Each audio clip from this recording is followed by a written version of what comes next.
Goed, Filippense hoofstuk 4, daar's klomp baie bekende verse in Filippense 4. Onder andere Filippense 4 vers 4. Philippians 4 verse 4, Kofi, do you know what's written in Philippians 4 verse 4? No. You don't know, let me teach you what's written in Philippians 4 verse 4. Something you've heard a lot in your life, you just didn't know that it was written in Philippians 4 verse 4. It says, rejoice in the Lord always, I will say it again, rejoice. Right. Verbly julle in die Here. Verbly julle altyd in die Here. Ek herhaal, verbly julle. Verbly julle. As dit goed gaan in die Here, Jackie, dan verbly jy jou in die Here. As dit sleg gaan, dan is jy vies vir die Here. Nee, dis wat Filippense 4 vers 4 sê. Nee, dis nie wat dit sê nie, Grey. Hy sê, verbly jou altyd in die Here. Verbly jou altyd in die Here, nie in jou omstandighede nie, maar in die Here. Goed, so vandag gaan ek nou ernstig met ons praat. Kyk, kom ons skiep daarna vers 10 toe. Hy sê, ek het my grootliks verbly in die Here, dat julle nou eindelik weer opgeleef het om aan my belange te dink, waarin julle ook gedink het, maar julle het die geleentheid nie gehad. Okay, so Paulus, in sy rondtrekkery, dat mense nou vir hom 'n pakkie gestuur.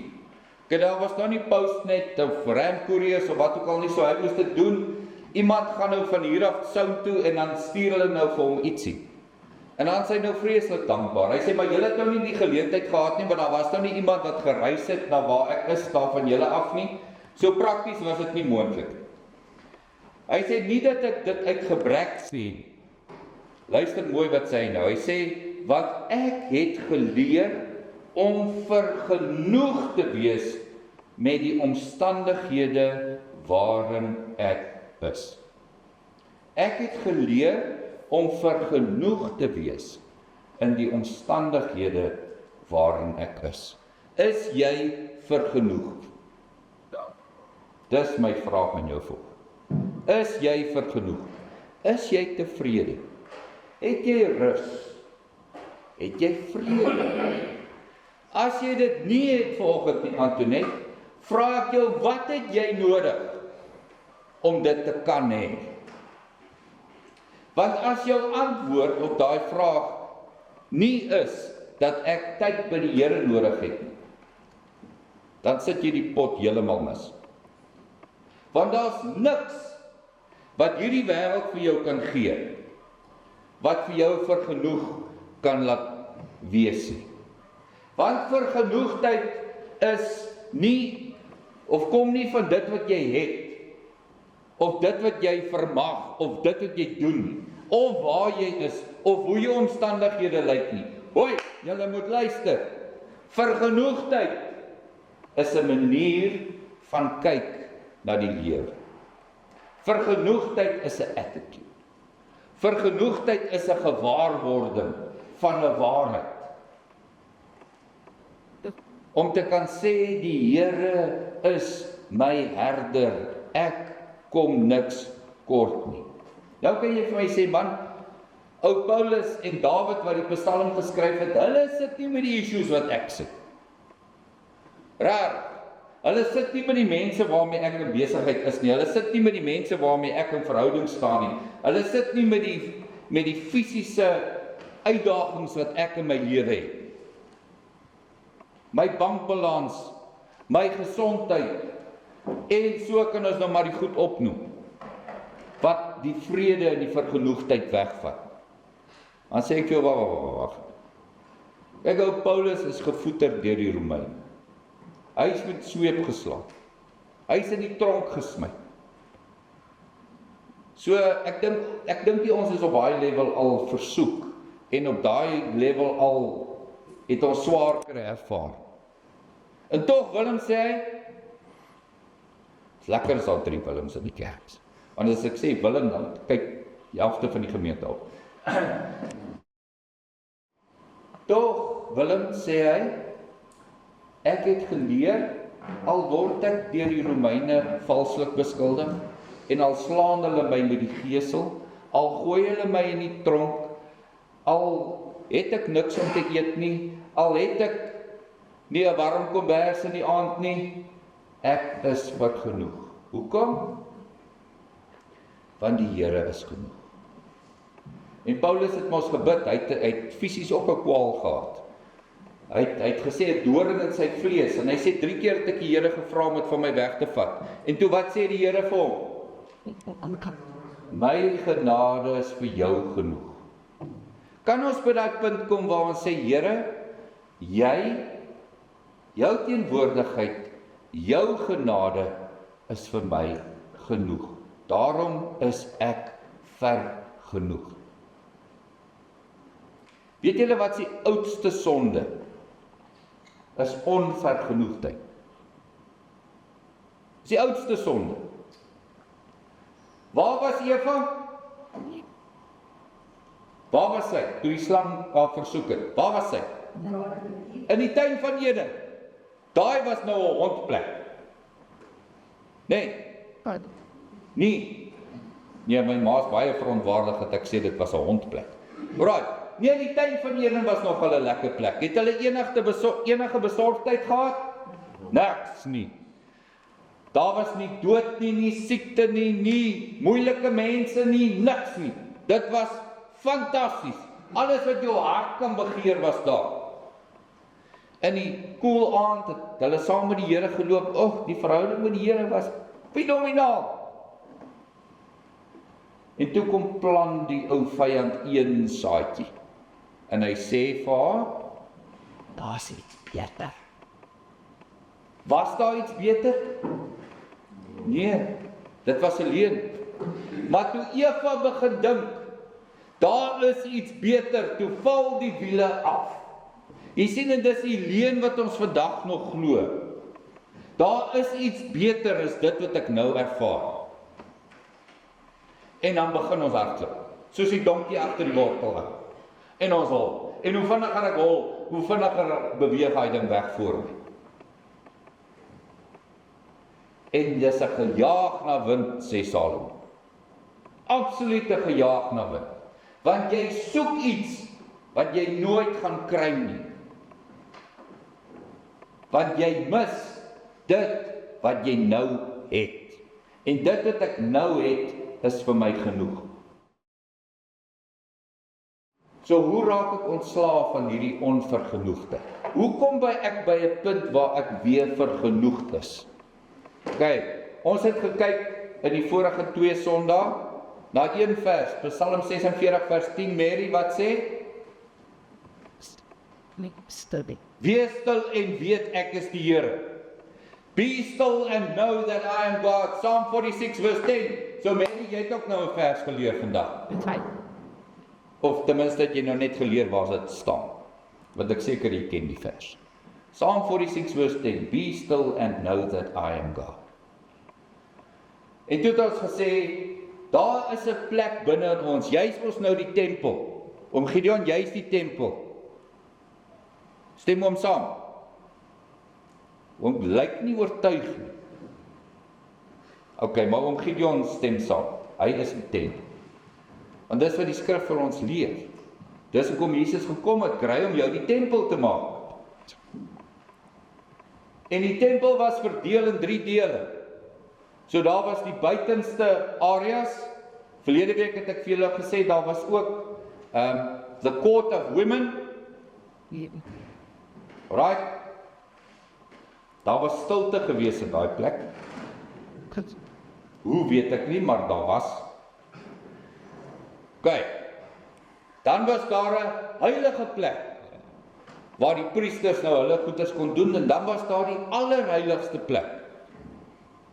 En 1 keer 'n jaar dan het die hoëpriester in die allerheiligste plek gegaan. Dit was op die plek met daai gordyn. Daar was daai dik mat geweefde gordyn wat die allerhoogste geskei het van die res van die tempel.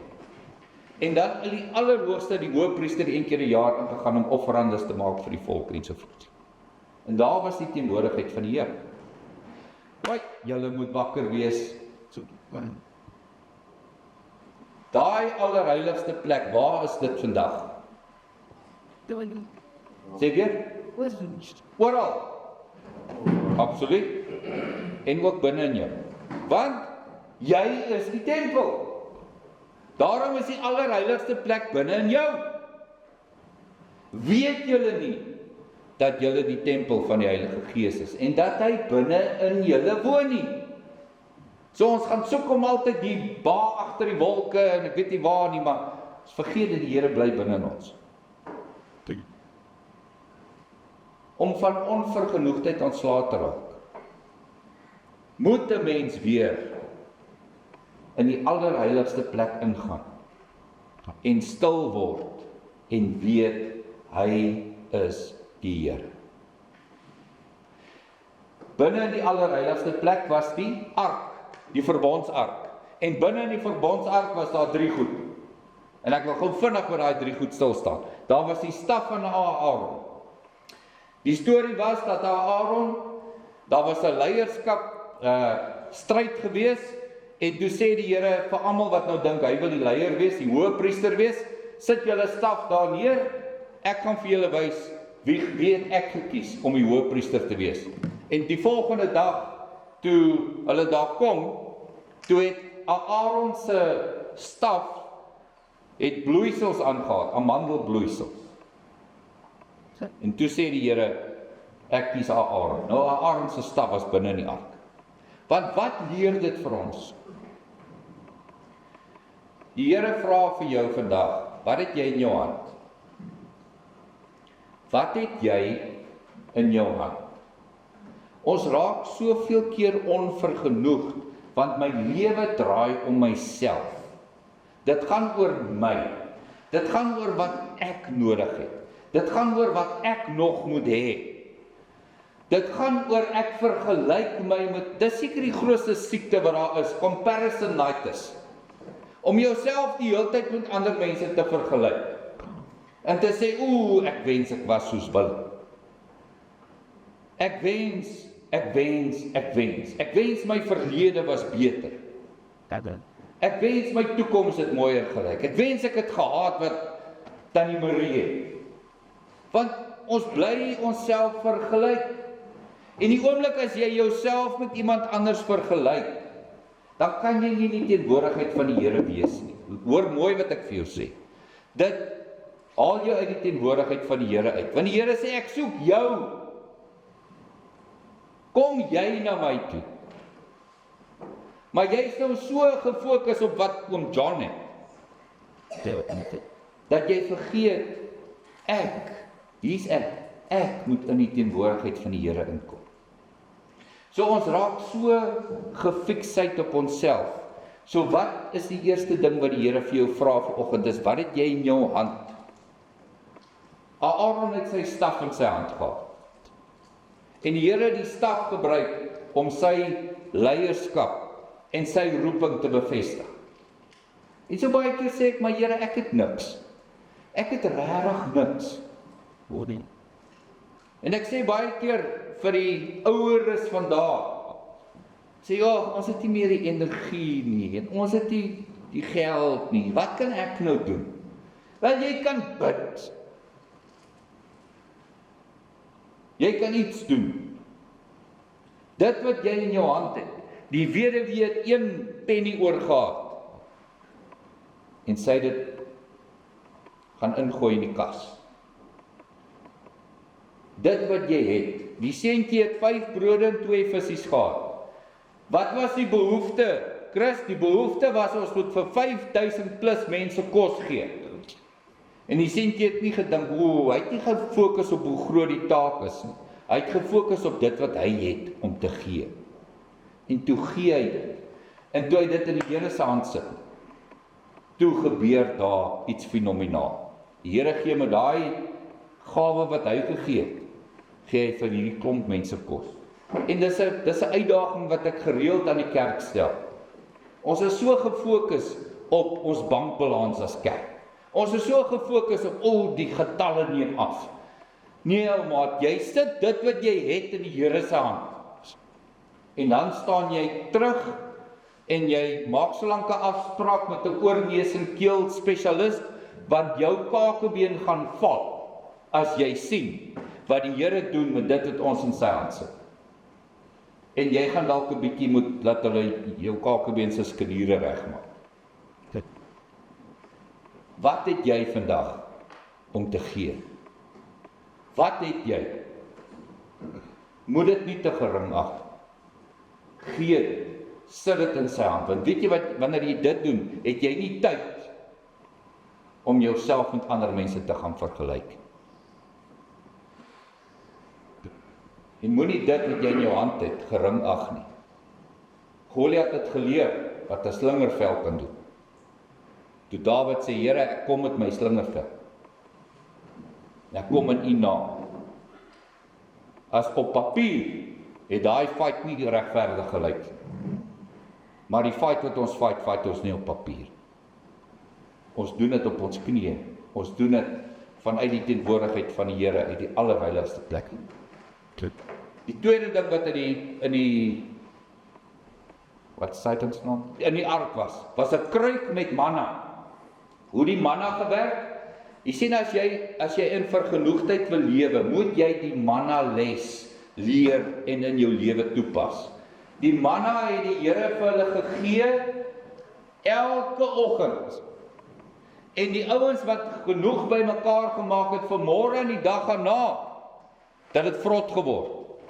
Want die Here sê vandag, Psalm 95 sê hy vandag, as jy my stem hoor, moenie jou hart verhard nie. Vandag, gaan lees Hebreërs 4 en 5. Ons gaan nog albei uitkom 3, 4, 5. Waar hy praat oor die rus. Daar is 'n rus wat wag vir die mense wat in die Here glo. En daai rus is gebaseer op Psalm 95. Vandag, as jy die Here se stem hoor. Weet jy wat? Luister mooi, Bertie, ek gaan 'n bietjie rondloop. Petrus, het jy reg? Want julle moet my nou mooi hoor. Ek sien nie van julle wie se oë nou 'n bietjie stadig begin knippies. Ek weet dis waar. Ek sweet, my bles blink. Maar luister, julle moet my mooi hoor. As jy in môre of volgende week of volgende jaar, as jy so ge-worried is oor wat daar vir jou wag, dan los jy die plek hier waar die Here is. Die Here is nou hier. Hy is nou hier. Jy staan goed vir my. Dankie. Die Here is hier nou. En as ek hier is, dan is ek by hom.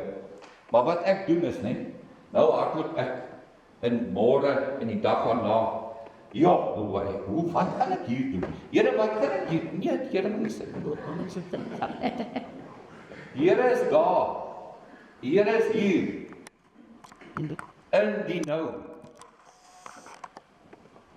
Ek wil hê die Here moet hier vir my antwoorde gee op my probleem wat hier was. En hy sê, hallo, sê, Christen, roep my. Vir jou, Ja, Ignis. okay. Ek moet terugkom waartoe? Hiernatoe. Okay, hier is ek nou. Here, maar daai, vergeet daai, ons is nou hier. Here, maar môre, as ek opstaan, hoe gaan ek weet dat ek gaan manna hê? Die Here sê, het jy nou manna? Ja, ek het vanoggend opgetel. Maar gaan jy volgende week nog daar wees? Ek moet nie nou worry daaroor nie. Het jy nou manna? Ja, ek het nou manna. Nou geniet dit nou. En môre vertrou jy my weer. En dis om in vertroue te leef. Dankie Christo, hier kom maar sit. Dis om in vertroue te leef. Ek sê nie jy moenie oor môre worry nie. Ek sê wanneer jy vir môre en die dag daarna beplan, nie bekommerd is daaroor nie, jy beplan daarvoor, doen dit in die teenwoordigheid van die Here. Sodat julle saam beplan kry. Want wanneer jy vooruit hardloop, dan hardloop jy na 'n plek toe waar die Here nie is nie. Hy's nog nie daar nie. Maar wanneer jy daar kom, dan sal hy daar wees. En daarom sê 2 Korintiërs 10 vers 13, dat geen mens het al ooit 'n versoeking in die gesig gestaar, wat bo sy vermoë is nie. Ek gaan lees dit. Dit staan in die Bybel. Daar's niks wat jy gaan face môre, oormôre, volgende week, volgende jaar, wat jy nie saam met die Here kan hanteer. So ek kan nou maar net rustig wees in die Here se teenwoordigheid. Skielik kom maar hierdie vergenoegdheid oor jou. Jy sê waar ek nou is, wat ek nou het, is genoeg. Dit is genoeg. Die laaste ding gaan ek net gou vinnig oor praat. Daar was die wet, die tablette met die 10 gebooie. Wat is die eerste gebod?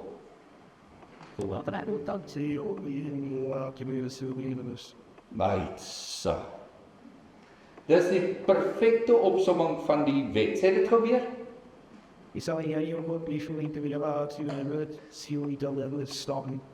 Yes. So as jy dit in Markus lees, is daar 4 goed wat hy sê. Jy sal die Here jou God lief hê met jou hele hart.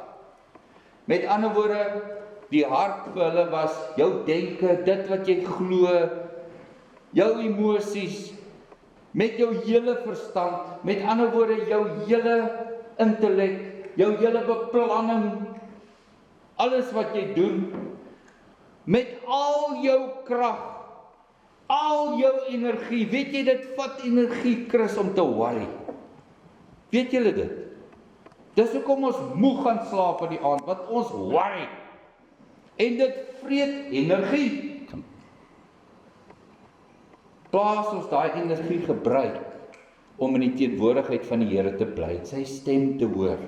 Dis mos nou die goeie manier van energie verbrand. Want daar's 'n beter uitkoms.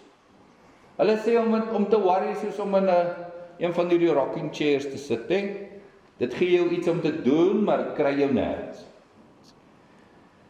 Niemand, Jesus het gesê, niemand deur bekommerd te wees, het 'n sekonde by sy dag gevoeg, of 'n millimeter by sy lengte bygevoeg. Dit is 'n totale mors van tyd en energie. Ok, preek lekker vir myself. Die wet, jy moet die Here jou God lief hê. Nou wat is dit om die Here jou God lief te hê? Wat is dit om die Here jou God lief te hê? As jy nie seker is nie, is daar 'n taakie wat ek vir jou wil gee vandag. Jou hande. Wys my jou hande. Wys my jou hande. Dankie. Right. Kyk na jou hande. Kyk na hulle. En dan gaan jy nou 'n onderneming neem vandag. Ek en Lisa het op pad hiernatoe, luister ons. 'n Ou wat sê, en hy sê die volgende, hy sê, as dit vir jou so belangrik is, dat mense van jou moet hou, gaan dit vir jou onmoontlik wees om mense lief te hê as hulle nie van jou hou. Hoor julle wat ek sê? Luister mooi.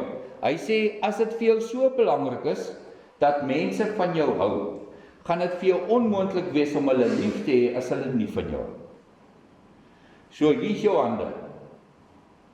Ek wil hê, jy moet vandag iets goeds vir iemand anders doen. Selfs al hou jy nie van hom of haar.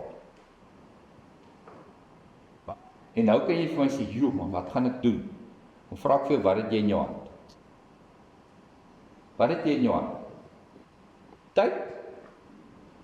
Is dit net tyd om gou 'n boodskapie te stuur en te sê, ek dink aan jou? Het jy die persoon dalk 'n behoefte na geld, kos? Ek wil jou uitdaag vandag, sonder om daai persoon te oordeel, gaan wees goed vir hom of haar. Want dan gaan jy ietsie verstaan van wat dit beteken om vir die Here lief te wees. En jy gaan ietsie verstaan van hoe die Here jou lief het. Dat hy jou lief sonder oordeel. En hy het jou lief oor wie hy is. Nie oor wie jy is. Dis onvoorwaardelik.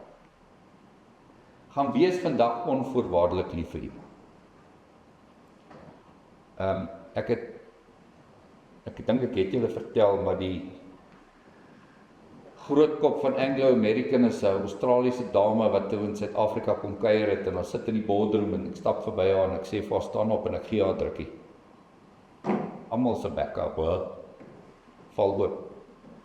Maar net op baie oomblik was dit in my hart, wildvreemde vrou, ek sê net vir haar, welkom in Suid-Afrika, dis hoe ons dinge hier doen. Gaan doen iets buitengewoons vir iemand. En jy gaan 'n les leer daai. Jy gaan 'n les leer dat jy kan 'n verskil maak. Jy gaan 'n les leer dat liefde is onvoorwaardelik. Jy gaan iets in jou binnekant voel. Daar gaan iets in jou binnekant loskom. Daar gaan 'n kraakie in jou mondering kom en die Here se liefde gaan begin invloei en dit gaan begin uitvloei. En as jy nou regtig bold wil wees vandag en in hierdie week, gaan doen dit elke dag, liefde. Gaan doen dit elke dag. My uitdaging, ek gaan hiermee afsluit. My uitdaging in Kingswood College nou die dag was hierdie ding, jou tong, is ook iets wat jy in jou hand het. Ek en julle weet nou, kom doen en nie so. Maar is ook iets wat jy gekry het. En al kan jy in hierdie week net jou tong bewaar, om nie iets lelik of sleg of negatief oor iemand anders te sê. Om nie 'n oordeel oor iemand anders uit te spreek nie, dan het jy ook al 'n groot verskil. En as jy dan in volgende week kan by 'n plek kom waar jy soos Paulus is, waar jy sê, as ek nie iets goeds het om oor iemand te sê nie, dan bly ek eerder stil. Want ons eien onsself die reg toe om 'n opinie oor ander mense uit te spreek en te sê, maar dit is hoe hy of sy is. Wie is jy? Jy ken nie daai persoon. Daai persoon is 'n fenominale skepsel wat deur God gemaak is nog voor die wêreld gevorm is, het die Here daai persoon geskep. Wie is ek om my opinie oor daardie persoon as die waarheid uit te spreek? Bly eerder stil. Dis seker die grootste ding wat ons kan doen in hierdie week. Maar my uitdaging bly, kyk wat het jy in jou hand, gaan deel dit, al is dit 'n drukkie, al is dit 'n boodskapie, al voel jy moet iets meer doen, doen dit. Maar gaan uit, en gaan maak 'n verskil. Want dan gaan jy begin besef, die lewe draai nie net om jou en jou behoeftes en wat jy wil hê. Dan gaan jy begin verstaan, daar's 'n ander roeping in jou. Ons kan 'n verskil maak. Jy gaan begin in vergenoegdheid lewe. En besef, dit waarop ek die hele tyd fokus is op dit wat ek nie het. Jy gaan nou begin fokus op dit wat jy in jou hand het. En dit wat jy in jou hand het, gaan jy vrylik deel. Want Jesus toe hy sy disippels uitgestuur, toe sê hy, vrylik het julle ontvang, gaan gee, net so vrylik. Ek som op, jy het die allerheiligste binne in jou. En dit is belangrik dat ons tyd spandeer in daai allerheiligste plek, sodat die Here ons perspektief kan verander oor tyd. Bly hier en nou, nie worry oor môre nie. Wanneer môre kom, sal hy daar wees. Die Here verander ons perspektief oor ons roeping, oor die taak wat hy ons voorgeroep het. En hy vra, wat het jy in jou hand? Ek wil dit wat jy in jou hand het gebruik, om 'n verskil in hierdie wêreld te maak. En wanneer ons derdens in die Here se teenwoordigheid kom, dan kom daar 'n transformasie. Ek word verander van heerlikheid tot heerlikheid. En gaan ervaar dit in hierdie week, deur 'n verandering in iemand anders se lewe te bring.